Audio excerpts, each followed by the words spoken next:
also are manifested with psychological changes. There are emotions that are driven, that are feeling emotions: joy, sorrow, hate, reverence, love. And we'll talk about more in just a few seconds. So once the disclosure takes place, there's a joy factor inside the individual just driven by who the person is, but then that joy is overshadowed by a sorrow, and that joy that's also a part of the person's emotions are overshadowed by almost a bitter hatred because somebody has breached the relationship of marriage. The reverence that was once in place, that exhilarating respect, is now dissipated and almost completely wiped out. The love that was all of a sudden taken away is replaced with a bitter resentment toward the individual. When we look further at the emotions, once the disclosure takes place, the emotions of infidelity are subjectively experienced by the victim and are directed specifically toward the individual who put the affair into motion. Now, the individual who participates, those emotions are going to be driven toward that individual. And sometimes those emotions are going to be driven toward the person who was actually victimized by the infidelity, in light of almost saying, how did this happen to me? And how did I let this happen to me? Were there signals that I overlooked? Were there behaviors that I failed to pick up on? So in essence, those emotions are going to be subjective. In other words, you cannot predict the pattern, and you cannot predict from person to person how they will respond to infidelity. But this is one thing that we know for sure: those emotions are going to present themselves at some time and in some manner.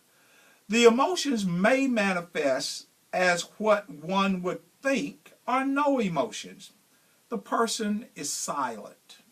The person is non-expressive. The person has nothing to say. They're just speechless. So many times, once the disclosure takes place, many people will simply say, you're not yourself. You're quiet. You're distant.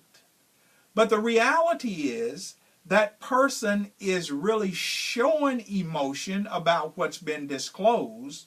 They are just showing it in a way that most people would conclude, well, it's not bothering them as much because they're not talking, they're not in a fit of rage, they're not throwing things, they're not even out of the house. But do not allow the emotion of no emotion to say that the person is not processing what has happened with the infidelity act. The emotions may also manifest themselves as being absolutely raw and out of character from the individual's normal self. The person may say things that is completely out of character. The person may end up doing things, behaving in a way that is not in character with the normal person. But it's because the relationship disclosure of infidelity has been defiled. It's not the normal operating modem of the individual, but because of the shock many times, because of the disbelief of what has taken place, you may see a rawness, you may see an abrasiveness, you may even hear verbiage from the individual that is completely out of character with the person that you thought you knew. Emotions are painful because so many emotions such as anger, hate, fear, sadness are happening all at once. The individual can actually feel like the world and their entire life is in essence spinning.